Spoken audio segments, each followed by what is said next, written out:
Chegou a hora de...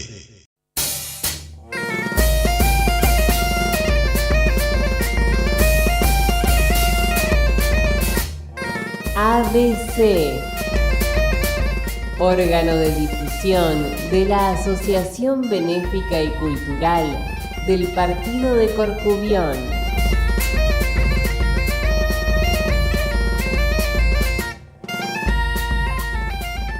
Idea y producción, Daniel Alejandro Pasos. Producción general, ABC del Partido de Corcubión, Buenos Aires, Argentina.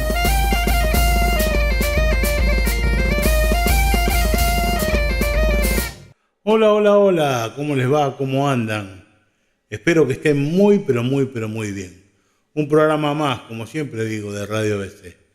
Hoy estamos muy contentos porque tenemos una nota extraordinaria con una persona que también es extraordinaria porque él es musicólogo y además de musicólogo es un tipo que se ha encargado, pero lo ha hecho desde el corazón, como si fuera un hobby, de la recopilación folclórica cultural de Galicia aquí en la República Argentina. Y usted me preguntará, ¿cómo es eso? Y bueno, el trabajo tan grande de la inmigración gallega acá a la Argentina ameritaba de alguna manera un estudio pormenorizado de lo que es nuestro folclore. Así como están haciendo ahora la recuperación de la gaita porteña en Galicia y todo lo demás. Esto empezó quizás en ese primer trabajo que nosotros conjuntamente con esta persona empezamos a hacer desde la Asociación de Gaiteros Gallegos de la República Argentina hace muchísimos años atrás. Este musicólogo, que hace muy poquito dio una disertación maravillosa en el stand de la Junta de Galicia en la Feria del Libro, se llama Norberto Pablo Sirio. Es un tipo que ha estudiado muchísimo con respecto a dos trabajos casi en específico que tiene, que uno son el culto a San Baltasar y los negros en la República Argentina, que ese es un trabajo también específico que está auspiciado por el Instituto Argentino Carlos Vega, y el otro trabajo que lo hizo como hobby, como algo personal, porque él también aprendió a tocar la gaita, y él no tiene nada que ver con los gallegos ni nada por el estilo, no tiene sangre gallega, no tiene absolutamente nada, pero se enamoró del instrumento y como tal empezó a hacer estudios y empezó a recabar información, no solamente de gaitas, ya lo vamos a escuchar conversando de toda clase de cosas de folclore, de pandereteros, de cantareiras, de trabajos de la Coral Rosalía de Castro. Tiene un montón de trabajos hechos y además que se los han publicado todos en Galicia. Bueno, ya lo va a hablar él en la entrevista. Así que vamos a hacer lo siguiente, miren. Vamos a poner dos avisos que tenemos del Corcubión y después empezamos con la nota. Y todo esto acompañado con la música de las recopilaciones que hizo Pablo Sirio durante todo su tiempo. ¿Sí? ¿Les parece? Bueno, nos vemos al final.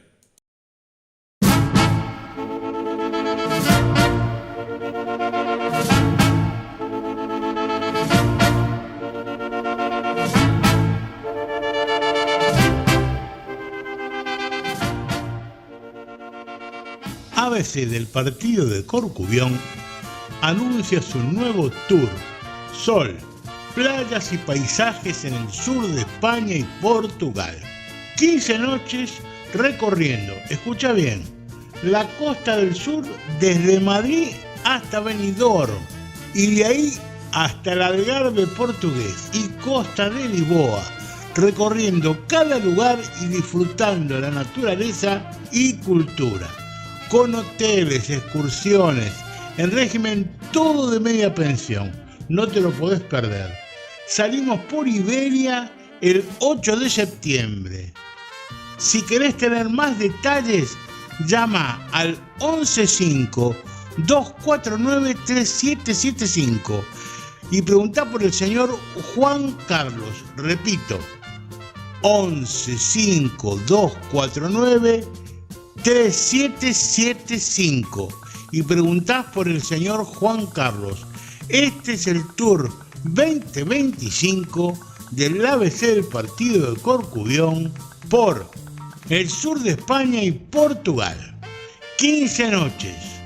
Acuérdense, recorriendo las costas del sur, desde Madrid hasta Benidorm y de ahí hasta el Algarve portugués y las costas de Lisboa, recorriendo cada lugar y disfrutando la naturaleza y su cultura, con hoteles, excursiones en régimen de media pensión. No se olviden, Tour ABC 2025. Los esperamos.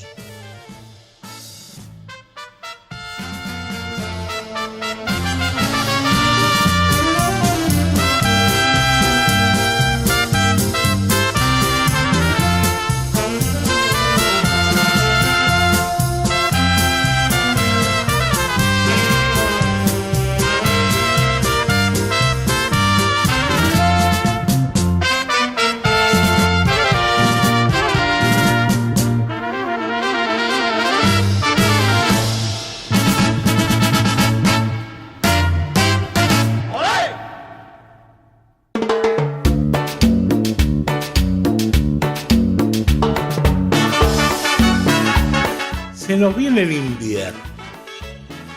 Yo te voy a dar un par de tips para ir zafando en estos primeros días de frío, ¿sí? Y más ahora en junio, que estamos preparando todo.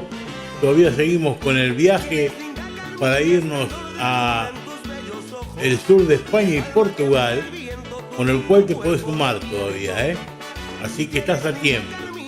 Mirá, podés disfrutar de un buen vino en el Día del Padre. ¿Y por qué digo esto? Porque como se nos viene el invierno, yo te voy a decir cómo combatirlo. Nosotros tenemos la solución. Caldo gallego y queimada en el Corcubión. Sí, señor. Caldo gallego y queimada en el Corcubión. ¿Cuándo? El domingo 1 de junio desde las 13 horas en nuestro campo, ¿sí?, de la calle Juan Carlos Cruz, 1871, Vicente López. Ameniza os besuqueiros, o sea que vos te comes un buen caldo, bailás un rato con la patrona, te divertís, y después ¿qué va? Porque además de eso, con eso solo no, porque te voy a decir cómo viene la cosa. Caldo gallego con navizas.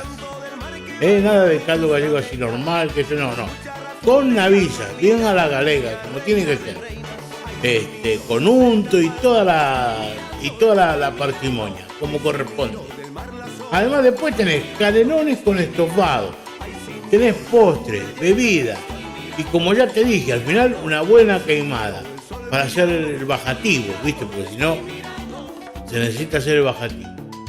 Así que lo único que falta es muchas ganas de pasarla bien. ¿Qué día entonces? El 1 de junio a las 13 horas en Juan Carlos Cruz, 1871, Vicente López. Caldo gallego y queimada en el Corcubión. Para informes y reservas, como siempre, de lunes a viernes, de 10 a 20 horas, al 11-5-618-7713. 11-5-618-7713. Y si no, de lunes a viernes por WhatsApp, podés hacerlo al 11-5-410-0106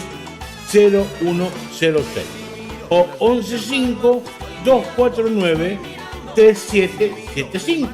Y si no, al 11-4-475-0962. Te esperamos para que disfrutes el 1 de junio el mejor caldo gallego con naviza, asunto y toda la parsimonia, queimada, os besuqueiros y a pasarla bien para sacar el frío en el ABC del Corcubión. No faltes,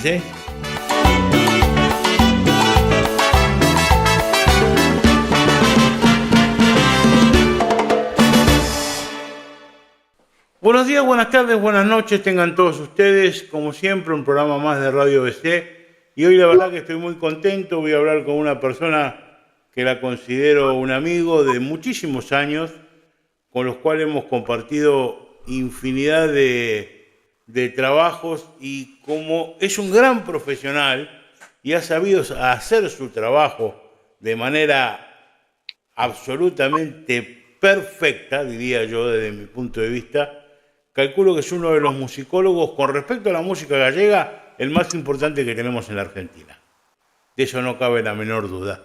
Y lo quiero saludar primero y después seguir hablando con él y con todos ustedes. El nombre es Norberto Pablo Sirio, pero todos lo conocen por Pablo Sirio.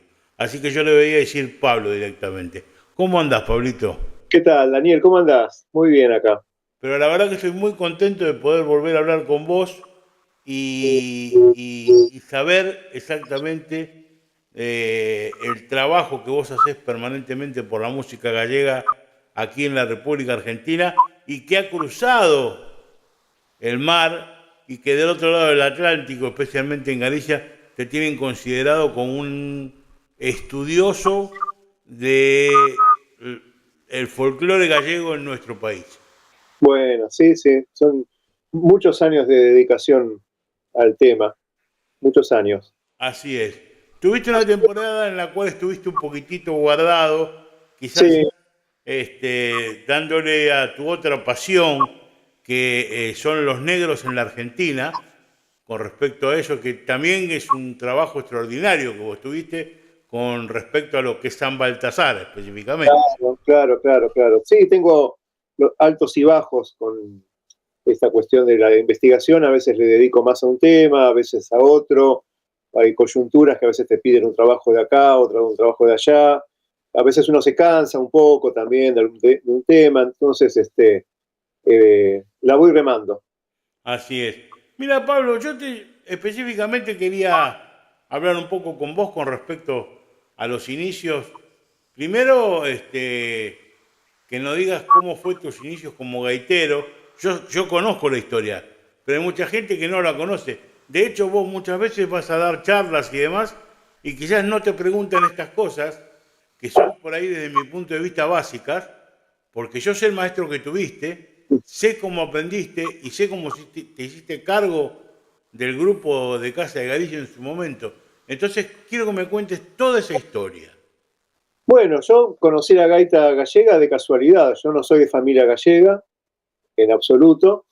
Y tenía un compañero en la escuela secundaria que tocaba muchos instrumentos. Estamos hablando década del 80.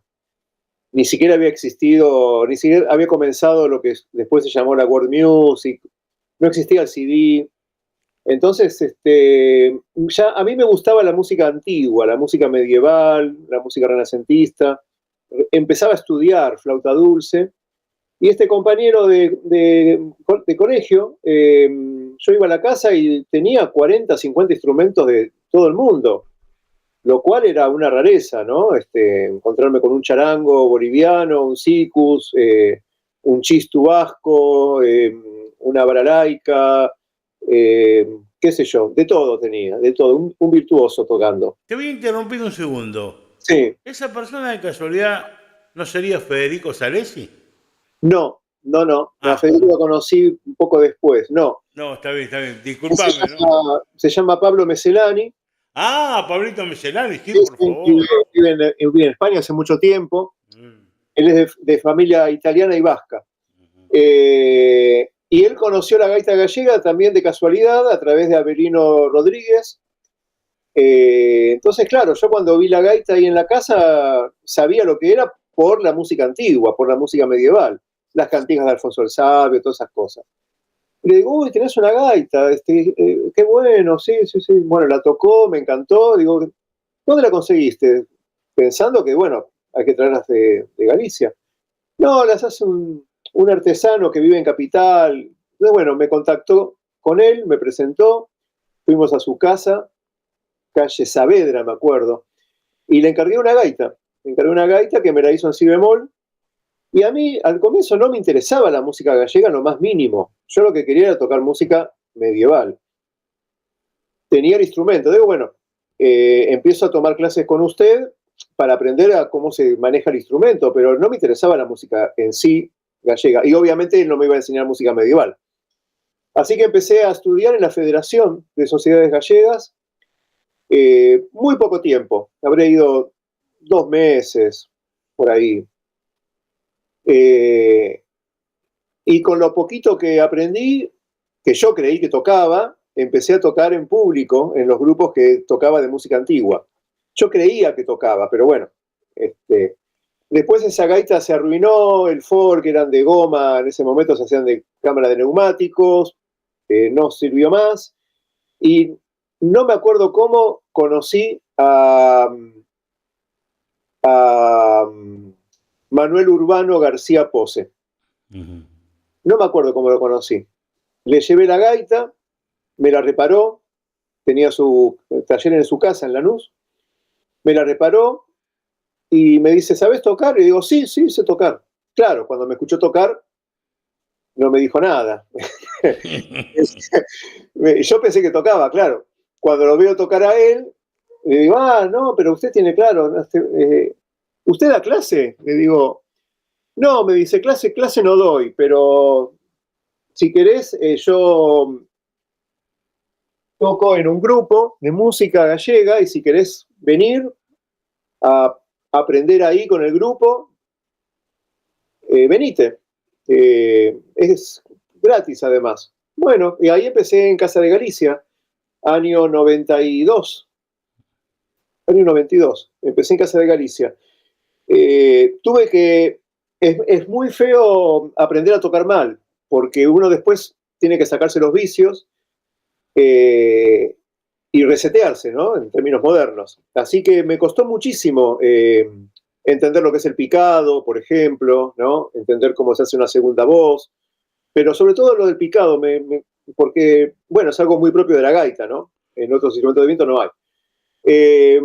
Me costó bastante pescarle la vuelta. Y lo que me enseñaba, obviamente, era repertorio gallego puro y duro, como Avelino, ¿no? La ventaja que tuve fue que, al saber leer música, yo le pedía que me escriba las partituras para ir ganando tiempo en casa. Así que en poquito tiempo, 3 meses más o menos, aprendí casi todo el repertorio de baile, que eran unas 20 obras, más el repertorio que hacen los músicos en el intermedio, algunos pasodobles, ¿no? Así que en total, yo en muy poco tiempo aprendí todo el repertorio del grupo y pude tocar con un mínimo de nivel ya en las actuaciones. Y ahí fue cuando se dio una oportunidad única, digo única por la generosidad de que me invitaron y por el costo de todo y porque nunca se volvió a repetir en mi vida, que es un viaje a Galicia con el conjunto de gira. Así que fuimos un mes en el año 93, fue en el Jacobeo, y estuvimos un mes de gira en Galicia, actuando. Ahí me perfeccioné más todavía, conocí directamente Galicia. Ahí sí ya me interesaba más la música gallega en sí misma, entonces aproveché y compré todo lo que pude de cassette, libros. Recién empezaban los CDs. Y a la vuelta del viaje, García renuncia al cargo de director.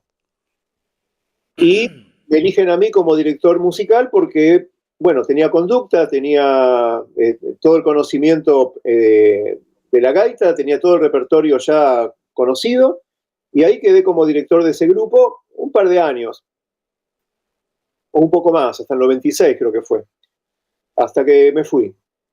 Y después estuve en varios conjuntos por ahí dando vuelta, un tiempo en Lalín, otro tiempo, ya no me acuerdo ni los nombres de las entidades.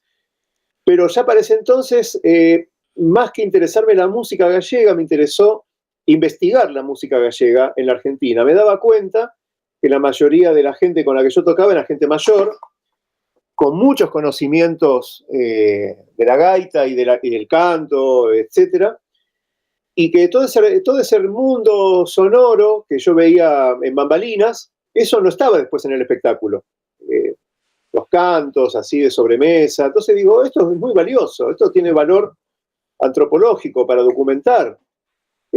Conocía lo que es la Recolleita en Galicia, ¿no? Entonces digo, bueno, sería interesante armar una investigación sobre la música gallega en la Argentina, en el proceso migratorio, con todas las características que eso implica. Y para ese entonces yo ya estaba promediando la carrera de antropología en la UBA, tenía suficientes herramientas teóricas y metodológicas, y en el 96 tuve la gran oportunidad de entrar a trabajar como investigador en el Instituto Nacional de Musicología, que es donde sigo trabajando actualmente, que depende de Secretaría de Cultura de Nación.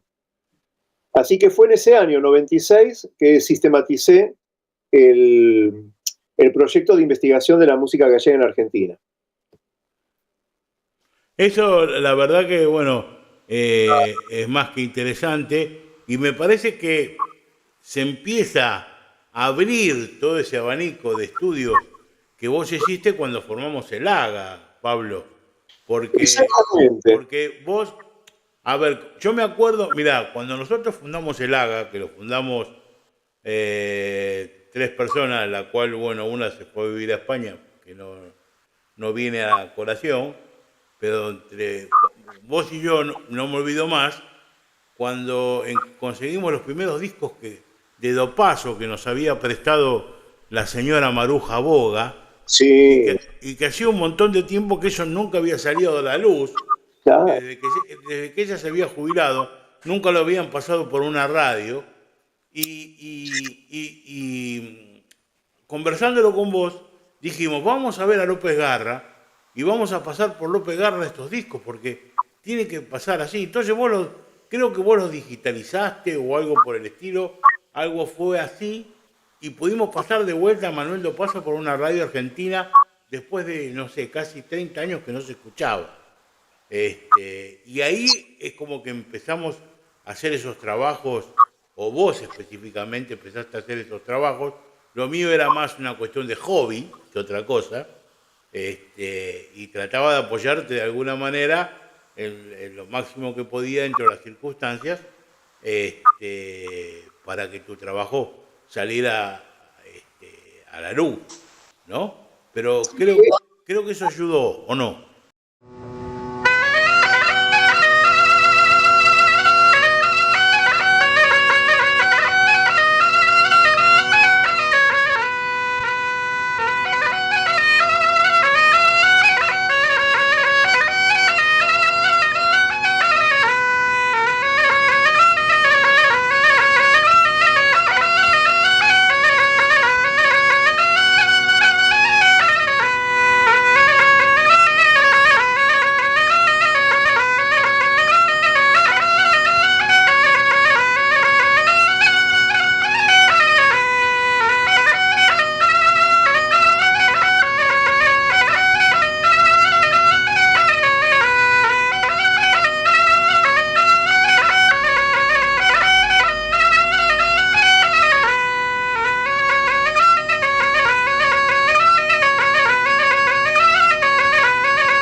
Sí, totalmente. Eso fue en el 97, creo, ¿no? 97, 98. Así es, Aclaremos que AGA significa Asociación de Gaiteros Gallegos Argentinos. así es.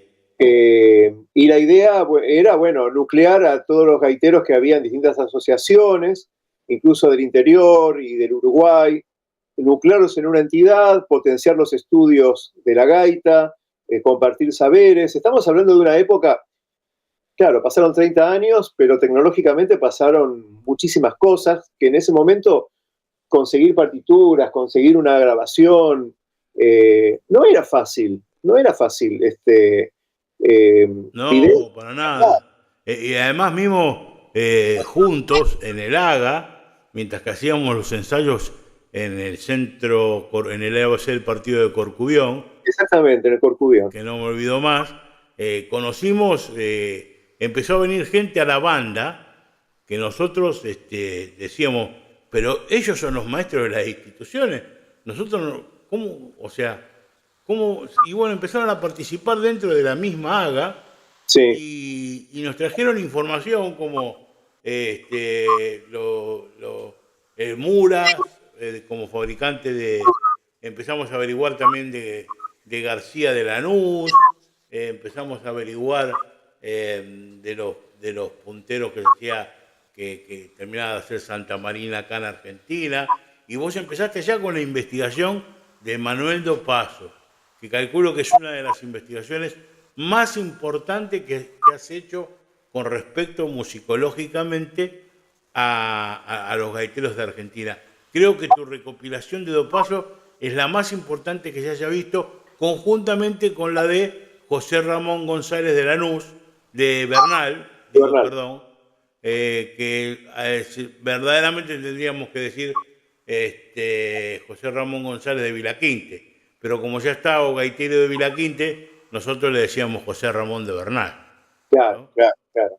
Sí, dos figuras muy importantes en la historia. A do Paso, por razones lógicas de tiempo, no lo llegué a conocer. Él murió en el 52.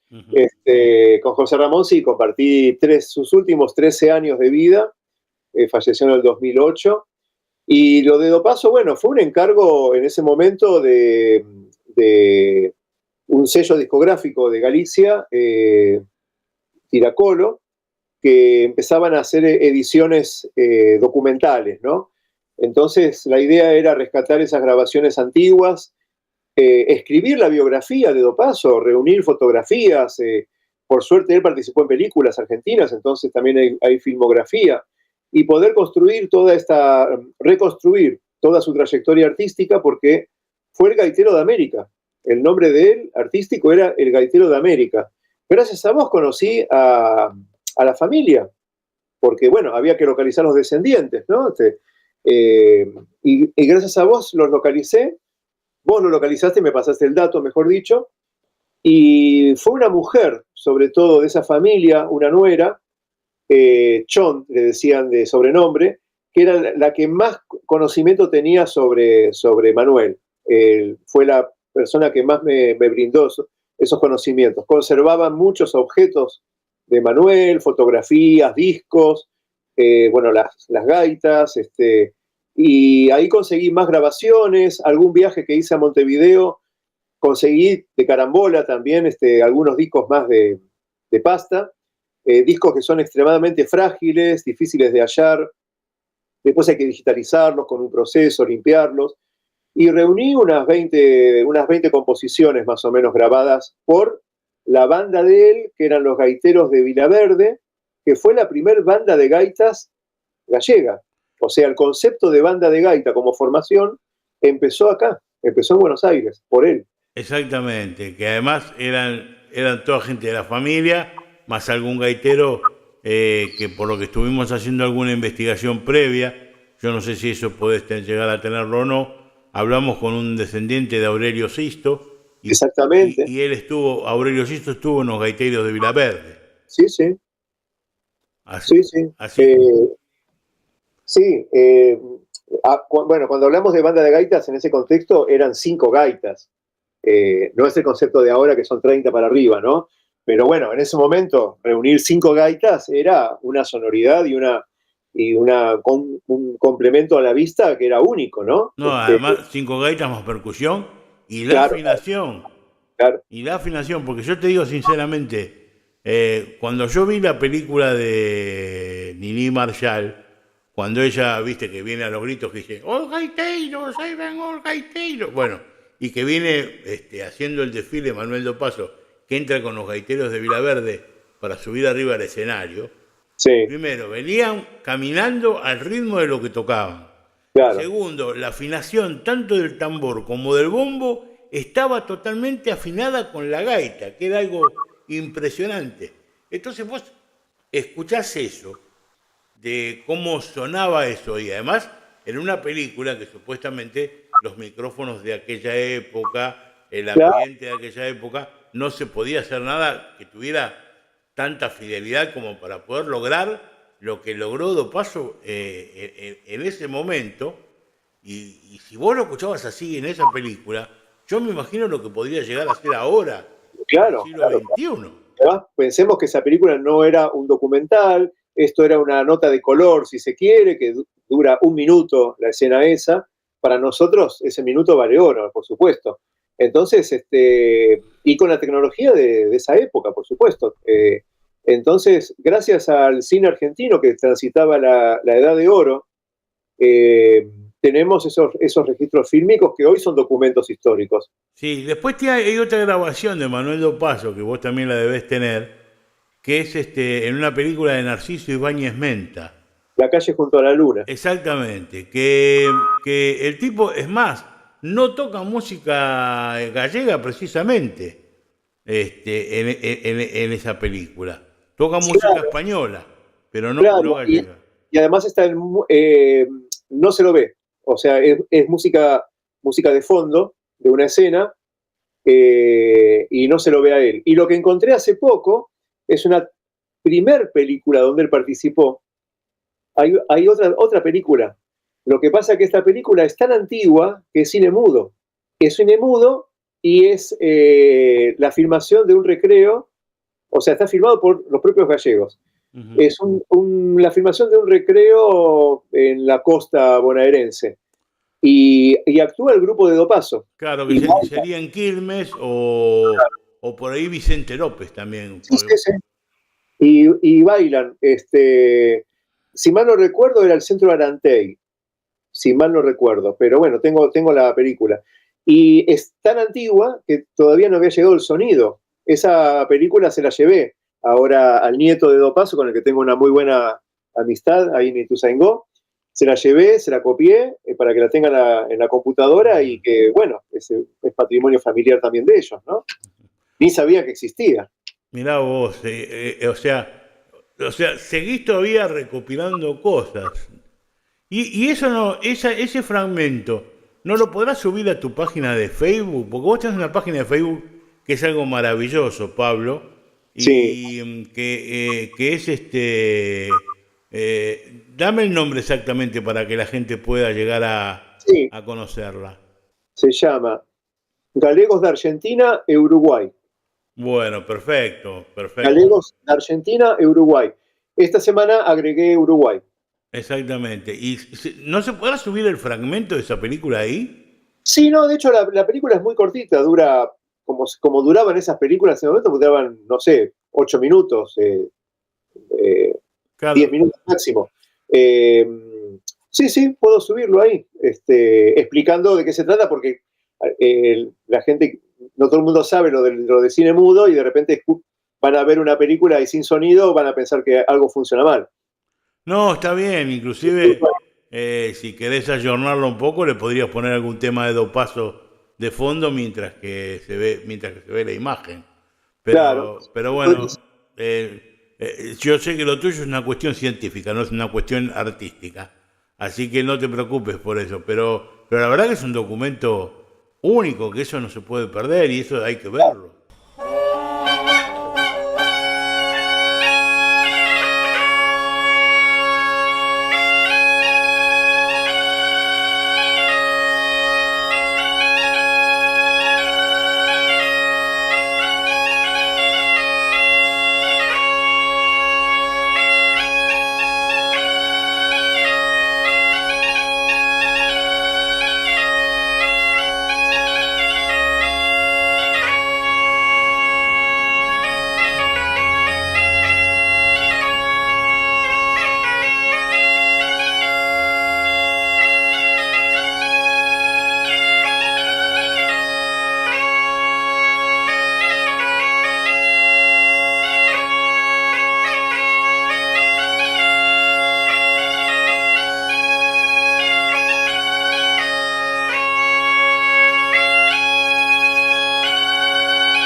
Lo que pasa que es una colectividad, fue y es una colectividad tan grande y tan rica culturalmente, y que pasó diversos momentos de la Argentina, digo desde el punto de vista económico, en donde hubo épocas en que realmente se hizo muchísimo por la cultura gallega acá a nivel de producción cultural, que hoy es mucho más difícil, ¿no? Uh-huh.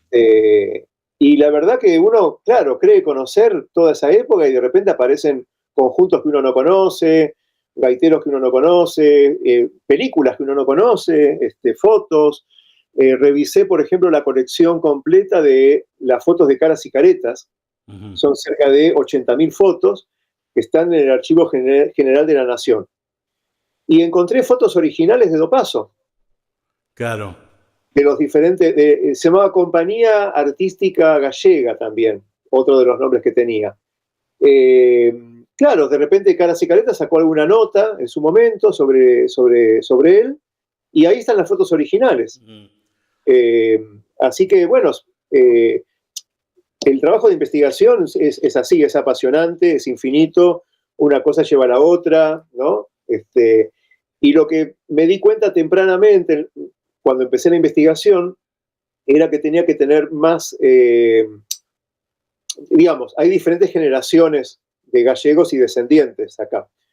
Y me di cuenta tempranamente que tenía que atender, en primer lugar, la gente mayor, por una cuestión lógica de edad y lo que es la memoria oral, lo que es el conocimiento oral, que ese conocimiento desaparece cuando la persona muere, lamentablemente. Entonces, uno puede encontrar una foto, puede encontrar una partitura, pero hablar con esas personas que te cuenten la historia, ver los archivos privados, los archivos familiares, yo de eso me di cuenta tempranamente. Entonces aproveché bastante una camada de inmigrantes que habían nacido en los años 30, incluso antes. Uh-huh. Ahora, yo digo, sos el tipo que debe tener la colección de discos de música gallega más grande que debe haber ahora acá. Yo no sé si habrá otro tipo que tenga tanta cantidad de... Pero especialmente no por sello discográfico o de trabajo que hayan sacado productoras, como lo fue Hermida en Lanús o algo por el estilo. Sí. Sino también a nivel de grabaciones. Porque yo me acuerdo que vos fuiste a Mar del Plata y que fuiste a buscar a gaiteros de Mar del Plata, a uno que vivía, ya no sé ni por dónde, ya me olvidé eso, porque vos me contabas la historia que vos ibas a la casa de este tipo y que bueno, él era portero o algo por el estilo y tocaba la gaita y... Sí. Y como eso te habrás topado con infinidad de gaiteros que habrán quedado también de aquel momento, que por ahí no eran tan conocidos y sin embargo tocaban. Claro. Sí, el problema que tuve para desarrollar esta investigación es que nunca tuve financiamiento de ningún tipo. O sea, yo me dedico a la investigación, pero el proyecto que tengo en el Instituto de Musicología es sobre música afroargentina. Este proyecto de música gallega es autofinanciado, Sí. particular. Entonces, bueno, lo hice al ritmo que podía mi bolsillo. Por ejemplo, todo lo que es Capital y Gran Buenos Aires, digamos, se arregla con un colectivo o dos, eso no es problema. Pero cuando uno habla de gallegos de la Argentina, digamos, hay que conocer otras provincias, localidades pequeñas, y lo pude ir cubriendo en la medida de mis posibilidades cuando iba de vacaciones. Cuando iba de vacaciones a Mar del Plata, aprovechaba y me iba al centro gallego o conocía algún programa de radio gallego y ahí me contactaban con gente. Una mujer que canta con pandereta en Mar del Plata, maravillosa, yo creo que vive todavía, Dolores Castiñeira Lago. Las grabaciones maravillosas que le hice en la casa, divina esa mujer. Y ahí sí, el gaitero que me decís, era portero de un edificio bien del centro, esos rascacielos, y él vivía en la azotea, la casita del portero. Uh-huh. Entonces dejaba un reemplazante en la planta baja y subíamos a la casita de él y tocaba hasta que se cansaba la gaita. Y charlábamos, o tocábamos juntos, sí, después falleció ese señor. Sí, Sí, sí, yo me acuerdo como anécdotas haberte acompañado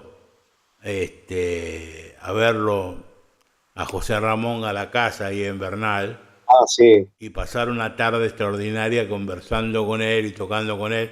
Yo no me voy a olvidar más el cariño que José Ramón me brindó, tanto él como Dorinda.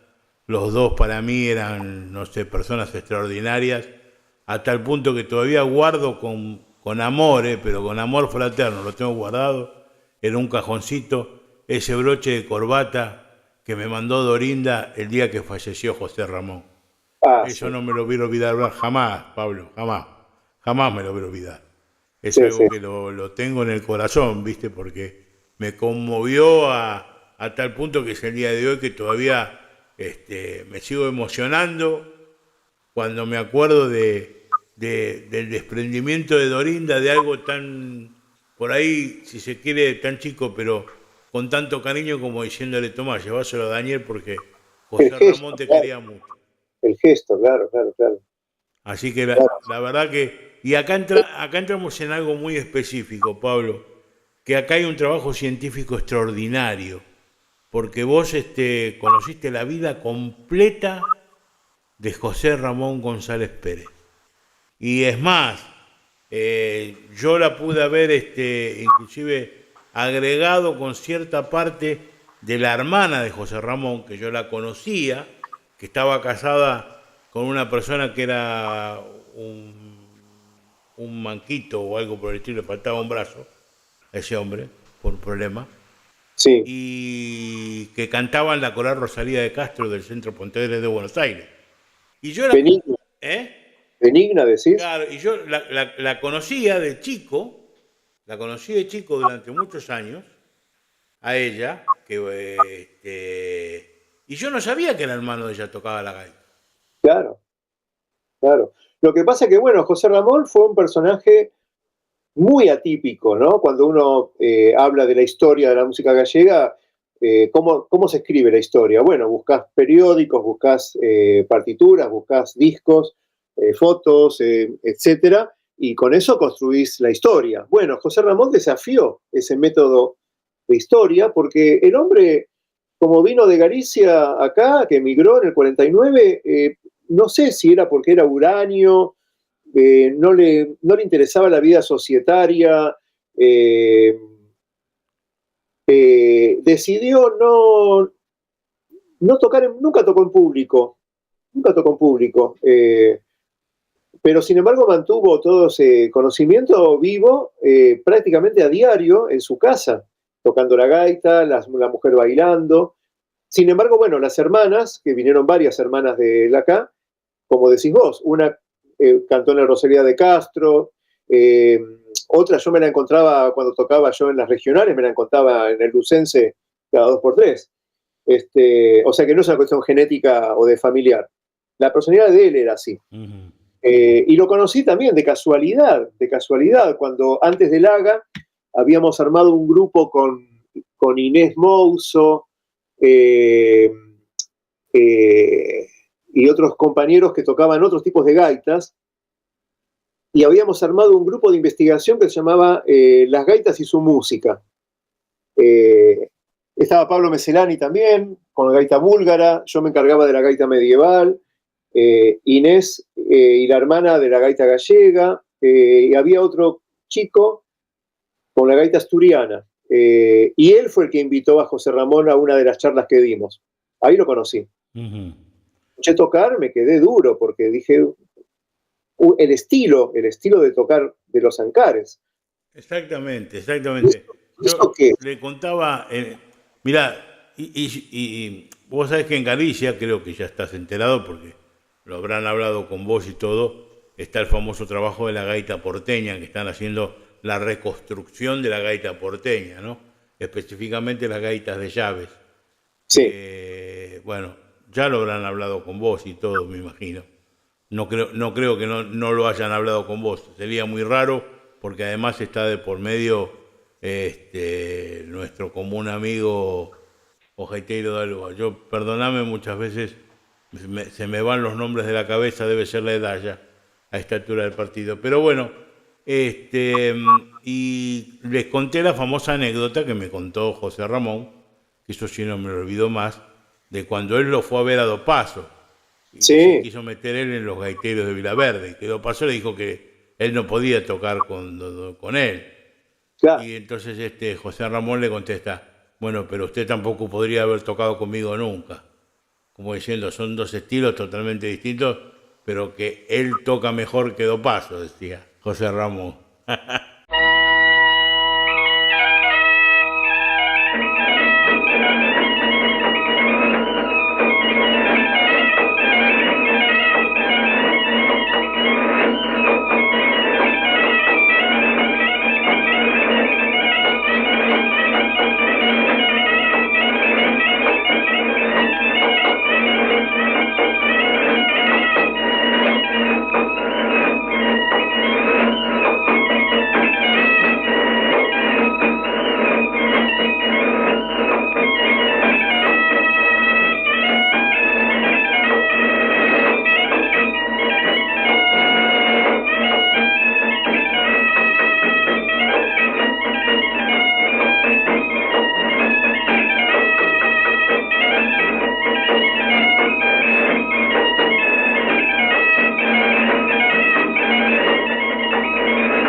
Yo creo que eso le habrá marcado a él para recluirse en su casa, por lo que ahora puedo reconstruir de toda su historia.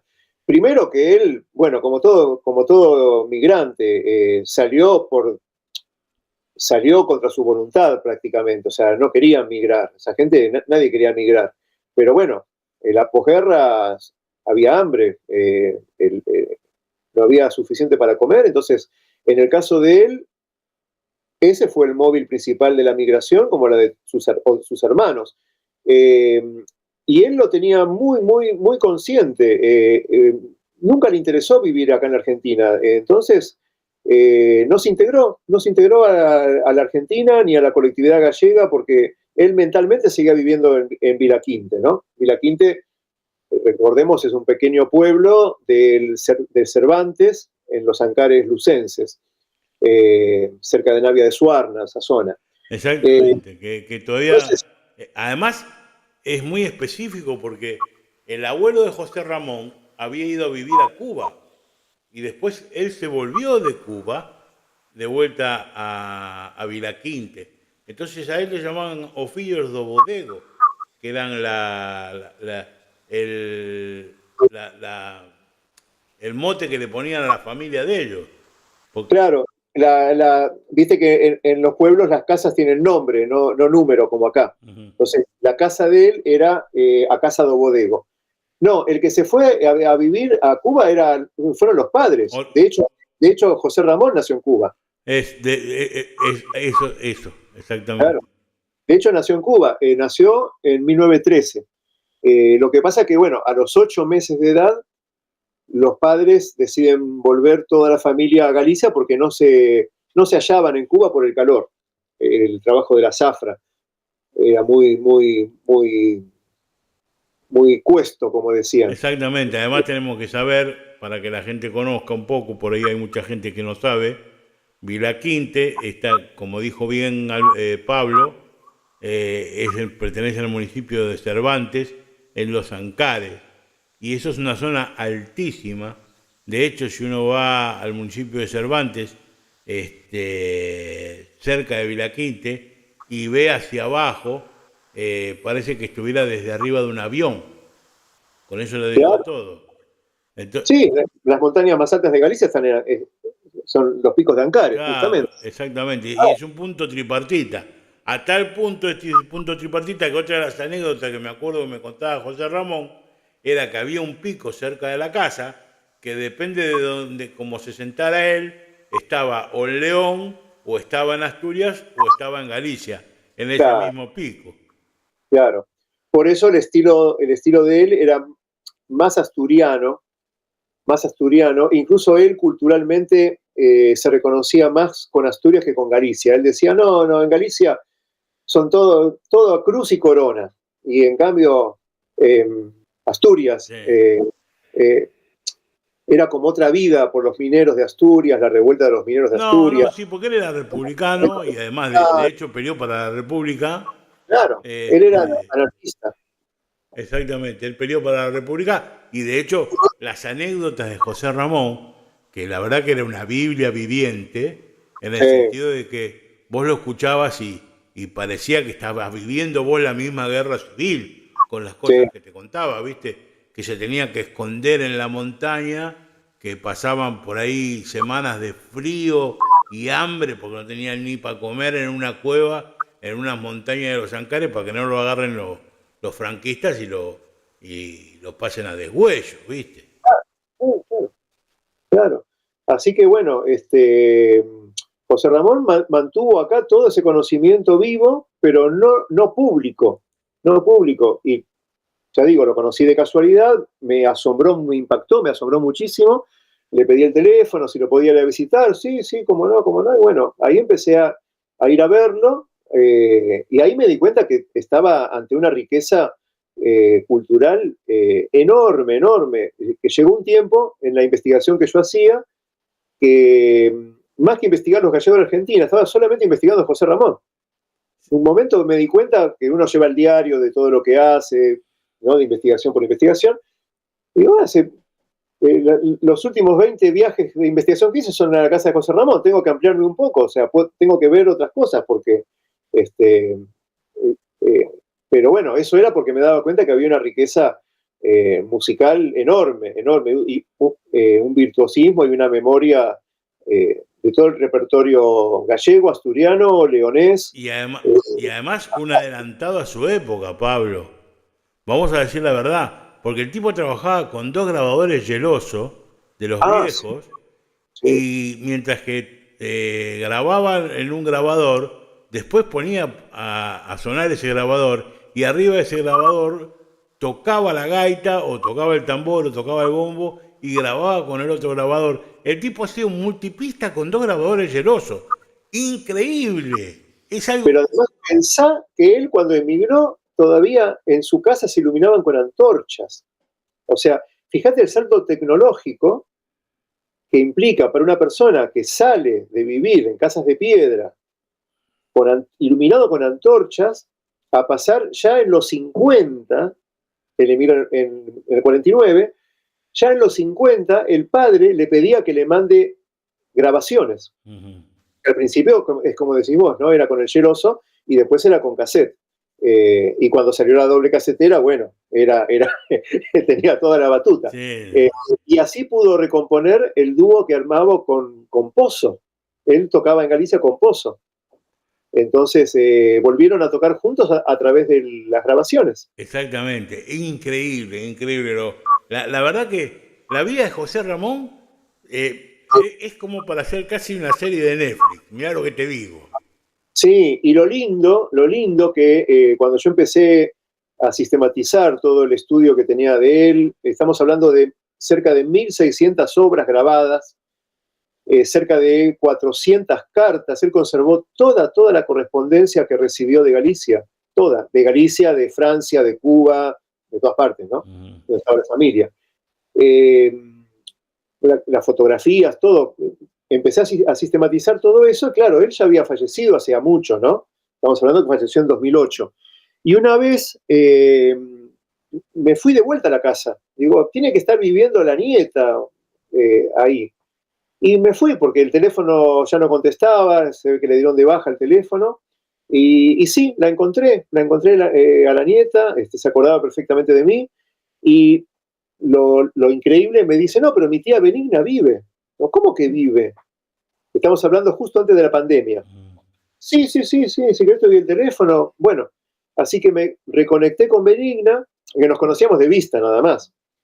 Vivía por acá, por donde termina la línea E de subte, ahí por Flores, bajo Flores. Sí, bajo Flores. Sí. Bueno, y llegué a ir 2-3 veces a la casa de Benigna. Gracias a Dios la llegué a entrevistar, estaba lúcida, recordó un montón de detalles que yo no conocía de la familia, también conservaba cartas del padre, fueron fotografías de la coral, etc. Así que pude incluso salvar un resto de historia, ya ella con 92 años, por ahí tenía cuando la conocí. Bueno, menos mal que toda esa Y documentación la tenés. completar un poco algunos detalles de la historia familiar, que claro, yo ya no tenía a quién preguntar. De toda esa generación, yo pensé que... Y quise contactarme con descendientes de José Ramón vía páginas web de Ancares, ¿no? Claro, es imposible, porque con el apellido González Pérez aparecen 200. Sí, seguro. Fue imposible. Ahora sí tengo contacto con ellos, pero en ese momento no tenía cómo. Bueno, pero vos hiciste un viaje a Villaquinte. 2 viajes. 2 viajes a Villaquinte. Esto demuestra, digo, el trabajo científico y la responsabilidad de Pablo de cómo entra en ese trabajo científico a tal punto de que el tipo, está bien, pues seguramente lo aprovechaste para dar algunas disertaciones en España o algo por el estilo. Pero más allá de eso, o sea, entra en la responsabilidad de ir inclusive hasta el lugar a donde nació a la persona que investiga y tratar de ubicarse antropológicamente en ese lugar y de cómo vivía.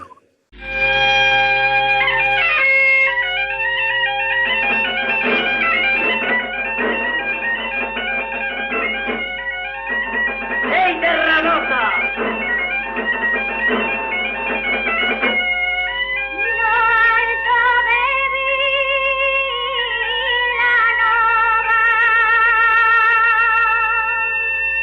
Ei, tocar una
me dirigía, como me diruedo y torna. Ay, la,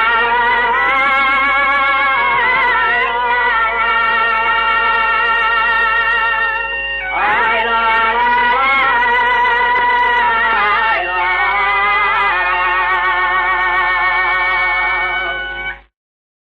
Claro, yo ya conocía el pueblo de memoria. Conocía el pueblo de memoria por José Ramón, pero digo, yo tengo que conocer en vivo la historia de José Ramón desde el otro lado del mar, con la gente que queda, los vecinos que quedan, los parientes que quedan, lo que sea. Entonces, sí, el primer viaje me lo pagué yo, fue en el 2000. Me lo pagué yo y me llegué hasta Viraquinte. Estuve una semana más o menos. Y después, en 2002, gané una beca de investigación en Madrid. Y estando en Madrid, digo, bueno, más fácil. Me voy con el colectivo y hago otra investigación en su pueblo. En el 2002 fui que también localicé a Pozo, que vivía todavía, y vivía en La Coruña. Así que también lo conocí a Pozo, lo entrevisté, lo grabé, creo que fue la última vez que tocó la gaita, porque a los 6 meses más o menos falleció. Y bueno, ahora como para ir terminando un poco con esto, pero yo creo que va a dar como para un segundo reportaje segurísimo porque nos estamos comiendo un montón de información que vos Sí, recabaste, uno se pone a hablar y...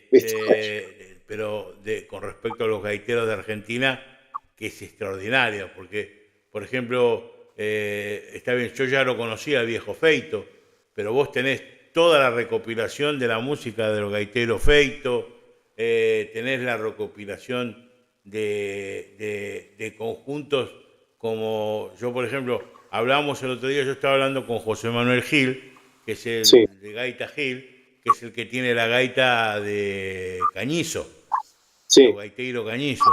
sí. Y bueno, vos tenés toda la información de quién fue Cañizo, qué tocaba Cañizo, con quién tocaba Cañizo, ¿me entendés? Y toda esa información la tenés toda vos completísima. Pero quiero tratar de terminar esta entrevista por lo menos hoy y vamos a seguir seguramente una segunda entrevista más adelante con la información fundamental que hiciste en Tiracolo de otro de los trabajos que vos tenés, además del de Dopazo. El de José Ramón no lo sacó Tiracolo, pero bueno, pero este sí, que es el de Osmonfortino, ¿sí? Ah, sí, Y que también fue tu primer maestro, Abelino, como fue el mío, sí. pero que vos hiciste un trabajo. A ver, yo tenía la experiencia de Abelino y la música que tocaba Abelino, de tocar con él, de tocar en los Monfortinos, de Sí. conocerlo, pero vos hiciste una labor muchísimo más importante con respecto a eso, y contame cómo hiciste todo ese trabajo científico, por favor. ¿Eh? Bueno, claro, yo tuve mucho trato después que falleció Avelino, creo que en el 92 falleció, 91, tuve mucho trato con la viuda. Sí. Y entonces accedí a grabaciones inéditas de los Monfortinos, que habían grabado en discos de acetato. Ella conservaba todas las partituras también, bueno, fotografías de los viajes a Galicia, cuando Novo le hizo el homenaje en Vedra. Entonces, bueno, reuní toda esa documentación, más la poquita experiencia propia que tuve con Avelino, que fue poca, y me encargaron ese estudio que fue como el de Dopazo, ¿no? Un CD con un librito. Y ahí yo hice un esfuerzo extra. Es lo único que yo escribí en gallego. Claro, como todo idioma, tiene su lógica, su gramática, su sintaxis, pero también hay un espíritu de sonidos, de palabras, que no es lo mismo escribir en castellano que decir por lo mundo diante. Claro. Esa frase por lo mundo diante expresa una cosmovisión que solamente por la migración gallega se entiende. Ni hablar de la morriña, ni hablar del concepto de airinios, etc. Entonces digo, yo esto tengo que escribirlo en gallego, directamente, no en castellano. Porque bueno, el folleto después salía también en inglés, ¿no? Francés. Me costó bastante. En esa época no había todavía corrector ortográfico en Word, como hay ahora. Estaba con el diccionario al lado, a ver cómo se conjugaba. Y encima yo tenía 4 gallegos distintos, el gallego medieval, que conozco por las cantigas, tenía el gallego de Ancares, tenía el gallego normativo, el gallego reintegracionista, entonces tenía una ensalada de frutas compleja, ¿no? No tengo estudios sistemáticos de gallego. Me gusta, lo entiendo, pero de ahí a escribir es otra cosa. Y la verdad que fue un esfuerzo, pero valió la pena. Quedé muy contento con ese CD. Y se lo dediqué a Pablo Meselani, que fue el que me hizo conocer a él. Lo gracioso es que cuando le di el CD de regalo, le digo, bueno, pero está dedicado. ¿Cómo que está dedicado? Si está envuelto. Sí, la dedicatoria está dentro. ¿Cómo que está dentro? Y se cagaba de risa. Claro, la dedicatoria está impresa. Digo, a ese nivel de agradecimiento uno tiene que tener siempre, ¿no? No, por supuesto, por supuesto. Que te guían en la vida. Así es. Y hay otro trabajo más, inclusive. Perdona, pero sí. Un minuto de este amigo que nombraste, el que tocó con Dopaso, que llegué a conocer, Ángel Feito. Sí. Un minuto de Ángel Feito, porque Feito, que lo grabé bastante y después le compré la gaita, él tenía el toque pechado de Dopaso y el toque picado de Dopaso. Él lo tenía y yo llegué a grabar, o sea, al grabarlo era como escuchar a Dopaso vivo. Claro. E incluso una vez, de casualidad, me invitó, que tenía que tocar en no sé dónde, y me invitó para que toquemos juntos. Bueno, fui. Una fiesta privada creo que era, algo así, ni me acuerdo. Pero el tocar con Ángel, que ya estaba retirado, pero el tocar con él, que tenía el grupo, ¿cómo era el grupo? Los Orenzanos, ¿cómo era el nombre? Ya me va a salir. Fue como vivir la experiencia de tocar con Dopaso. La verdad que es algo extraordinario. Quería rescatar eso de Feito. No, por supuesto. Inclusive, a ver, creo que el hijo de Dopaso toca en una de las películas de Lolita Torres.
hijo de Dopazo que se dedicó a lo que sería la orquesta característica.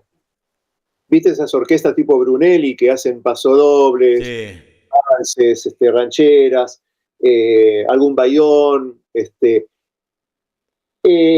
Un hijo de él tenía esa orquesta, que de hecho muchas obras que están publicadas en realidad eran del padre, no eran de él. Ujú. Manuel también se llamaba, el hijo, Manuel Dopazo. Y después no, la tradición musical no siguió en la familia. No siguió Se nadie. cortó con él y los hijos, porque yo sé que los hijos con él tocaban. Tenía, creo que eran 6 hijos, de los cuales 4 estaban los 6, porque inclusive el más chico con la hija bailaban, que son las dos criaturas que están bailando en la película de Nini Marshall, Claro, claro, y los otros estaban tocando la gaita conjuntamente en los gaiteros de Vilaverde, claro. conjuntamente con Feito y conjuntamente con Sisto. O Exactamente, sea, los dos gaiteros que tocaban, además de los dos pasos, eran Feito y Sisto. exactamente.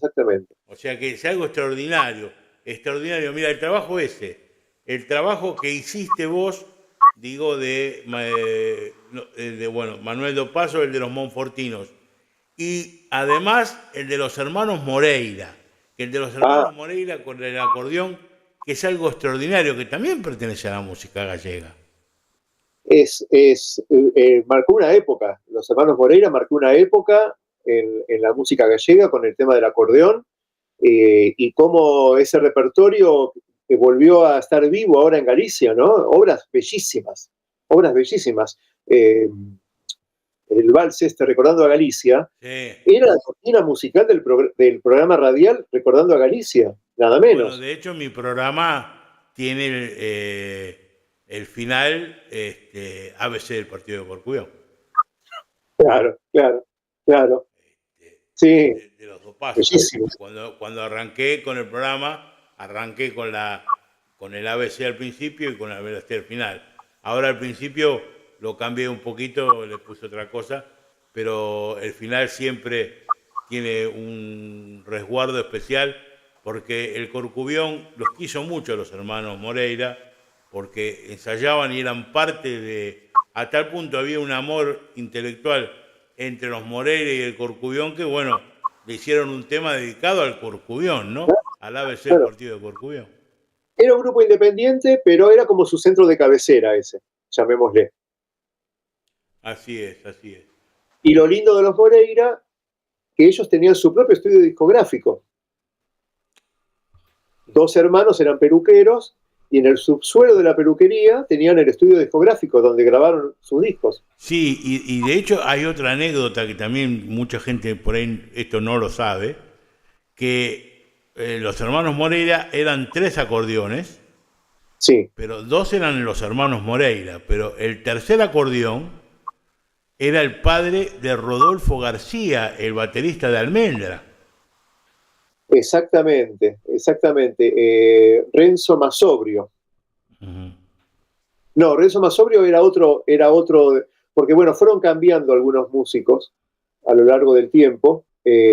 Sí, el que vos decís, creo que era el que tocaba el bajo, me parece, porque hay un bajo en las grabaciones. No, este era acordeonista, el padre de Rodolfo García. Bueno, entonces era García de apellido.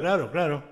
Ahora de memoria no me acuerdo, pero sí, es el padre de... Y bueno, y además este grupo, Los Moreira... Y el cantante del grupo de Los Moreira era Campitos. Campos. Y no solamente era el cantante.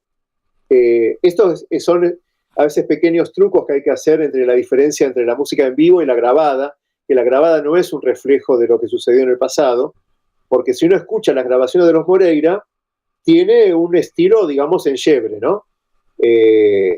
Digo por la percusión. Ahora, en vivo, tocaban con batería. Claro. Y la tocaba Campos. Claro. La batería. Pero él me dijo, cuando fuimos a grabar, elegimos poner la percusión tradicional porque si no iba a ser muy, muy rupturista para el oído del consumidor, ¿no? Que era la colectividad. Entonces, bueno, una cosa son las grabaciones de Los Moreira que las conocemos, y otra cosa como sonaba en vivo. Exactamente, son dos cosas totalmente distintas. Pablo, yo te tengo que agradecer. Mira, yo me quedaría hablando con vos horas enteras, pero lamentablemente el programa tiene un tiempo determinado en el cual tengo que tratar de ceñirme dentro de él, un poquito más, un poquito menos, no joroba, porque la gente ya sabe de memoria que esto va grabado y sale todos los viernes, desde las 0 horas. Hay veces que sale los sábados, entre los viernes y los sábados normalmente sale el programa. Pero yo te quiero agradecer sinceramente de todo corazón, primero la responsabilidad que tomaste, que lo empezaste como un hobby, pero es como digo siempre yo, muchas veces nosotros tomamos unos hobbies y parecemos como el colmo del cartero, que los días libres sale a caminar, ¿me entendés? O algo por el estilo. Y a vos te pasó lo mismo, porque dentro de tu trabajo, que es la musicología, conseguiste una de las cosas más importantes que tenemos los gallegos hoy, que es toda la recuperación de nuestro folclore gallego acá en la emigración de este lado del charco, y que vos tenés el 99,99% de toda esa responsabilidad, y que espero que de alguna manera se pueda resguardar en algún museo o en el mismo Instituto Carlos Vega o algo por el estilo, para que eso el día de mañana no caiga en saco roto y podamos de alguna manera ir a buscar la información ahí. Mientras que esté vos está todo bien, no pasa nada, ¿viste? Sí. Lo vamos y te preguntamos, pero eso el día de mañana, ¿viste? Tiene que estar resguardado de alguna manera. Sí, desde ya. Sí, hay un montón de temas que quedan pendientes. La vez que viene podemos hablar de la Patagonia, las veces que estuve en Patagonia, también muy interesante las colectividades, los grupos gallegos que hay ahí en Patagonia, Uruguay mismo también, muy interesante. Sí, especialmente con el gaitero Pino y con el otro gaitero también, que fueron los dos gaiteros, el primo de Portela. El primo de Portela, sí. Sí. Y demás, sí. No, mira, si es por hablar, también están los gaiteros en el norte, en Santa Fe, que había un gaitero muy famoso, que también vos lo conociste, que llegó a ser presidente del Centro Gallego de Santa Fe. Mirá, el otro día, casualmente conversando con también, a ver, vuelvo a la casualidad porque hablé de vuelta con José Manuel Gil y me mostró un puntero que se lo compró un tipo acá en Buenos Aires, que está fabricado en Córdoba, Argentina. Mirá. Y que es como una especie de clarinete, es una cosa rarísima, porque vos ves ese puntero y son como el puntero de Avelino el Flaco. Vos te acordarás del puntero de Avelino el Flaco, que tocaba en tres tonalidades, porque lo tenía, viste, adaptado como si fuera un clarinete. Claro. Así que, es más, te voy a mandar la grabación, que yo la debo tener, le voy a pedir a José Manuel que me mande una foto de ese puntero, porque te lo voy a enviar para que lo veas. Buenísimo, dale, sí. Buenísimo. Así que, y te digo sinceramente, vos tenés todo un trabajo que es algo extraordinario y que por supuesto lamentablemente no lo puedo meter en un programa solo. O sea, tenemos que seguir hablando de esto. Y quiero que hablemos también del aporte que hizo la próxima, el AGA, a la colectividad gallega, ¿no? Dale. De Karina Fragoso y de toda la gente que trabajó en eso. Así que bueno, Pablo, yo te mando un abrazo grande y como siempre digo, en nombre del ABC del Partido de Corcubión, su presidente, don Carlos Amejeira, y toda la comisión directiva, te queremos agradecer de todo corazón que nos des la oportunidad de poder conversar y poder mostrarnos un poco de historia de lo que es nuestra emigración, ¿no? Bueno, gracias a vos, Daniel. Bueno, un beso grande, Pablo. Un beso, estamos en contacto. Gracias.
Y hasta aquí un programa más de Radio ABC.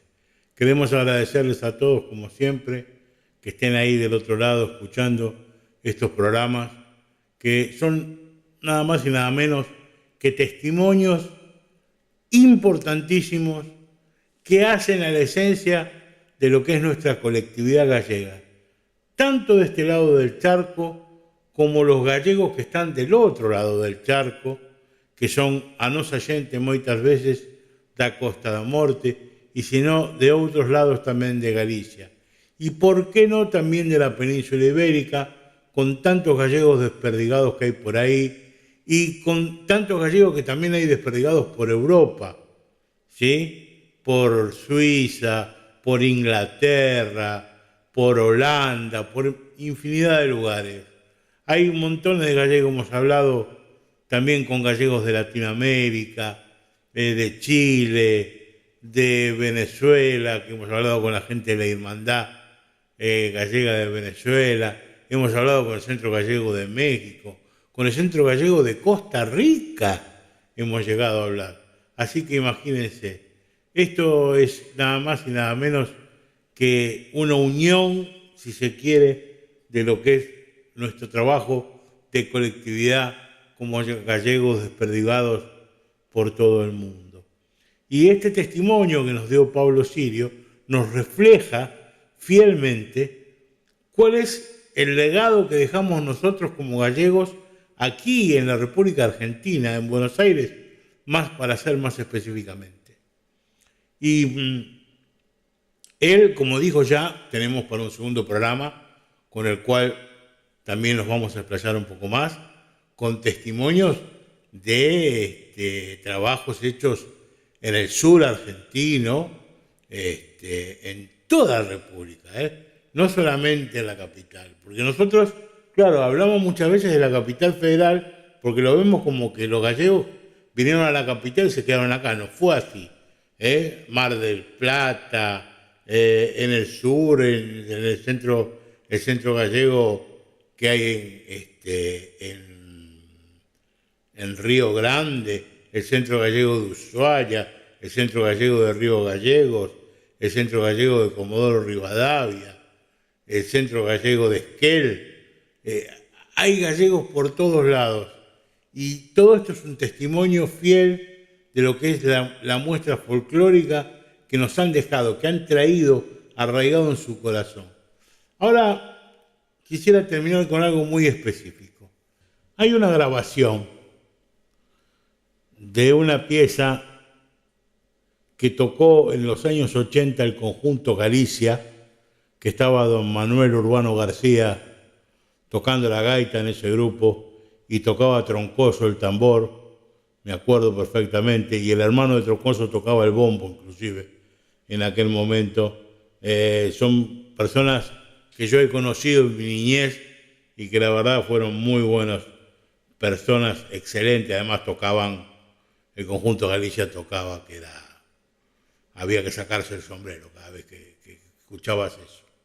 Por eso digo, don Manuel Urbano García era un gaiteirazo, pero de los que no hay, O sea, uno lo ve inclusive tocando, por ejemplo, cuando tocaron Festecheira o Festa Nadeira ahí en la película Carmiña, ¿no? No, Carmiña no fue. Sí, Carmiña, con María de los Ángeles Medrano, exactamente. Y bueno, más allá de eso, el conjunto Galicia tocó un tema que se llama, le vamos a decir el nombre exactamente, Celosía Gitana, que es un paso doble. Ahora, ustedes me preguntarán, ¿para qué sirve una recolleita como la que hizo Pablo Sirio de este tema, Celosía Gitana, por el conjunto Galicia? Bueno, la recolleita va a servir exactamente para lo que voy a mostrar después. Exactamente seguido de cuando lo toca el conjunto Galicia, ¿sí? Va a venir una grabación que la hizo el conjunto Sisto en el año 2025, o sea, el que estamos corriendo, en un Sherán o más específicamente en una foliada que se hizo ahí en Galicia, exactamente. Para que vean que el documento, gracias a ese documento, hoy se puede salvar una pieza que era de los años 50 o de los años 40, que hubiera desaparecido si no hubiera estado la grabación que hizo Pablo Sirio para poder recuperar esta pieza tan hermosa y que hoy en día se considera más que un tema español o, si se quiere, de la península ibérica, de la copla o de lo que sea, se considera un pasodoble casi gallego, directamente, ¿sí? Por el valor documental que tienen. Así que voy a terminar el programa con esto, con las dos versiones de Celosía Gitana. La primera, Conjunto Galicia, ¿sí? Y la segunda, Manuel Sisto Blanco, con Eduardo Sisto Mellir y con Inesita Blanco, ¿sí? Tocando el Conjunto Sisto, la misma pieza en el 2025. Y con esto los dejo hasta la semana que viene, si Dios quiere. Les mando un beso grande y muchas gracias por estar ahí. Chao.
Bueno, moi boas tardes a todos. Estamos encantadirmos de hoxe poder estar aquí en Sada gracias aos nosos amigos de Nova Troula, e despois deste maravilloso grupo de Cabrales de Asturias, pois imos a interpretar algunhas pezas dos nosos gaiteiros, de aqueles que emigraron. Entón imos facer o repertorio que eles facían alá en América. Espero que sexa de voso agrado e encantadirmos de compartires con vos este serán aquí en Sada. Graciñas.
ABC, órgano de difusión de la Asociación Benéfica y Cultural del Partido de Corcubión.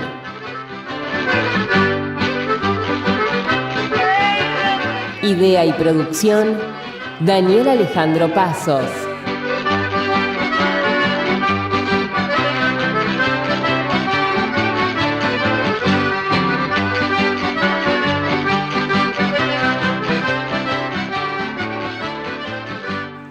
Producción general, ABC del Partido de Corcubión. Buenos Aires, Argentina.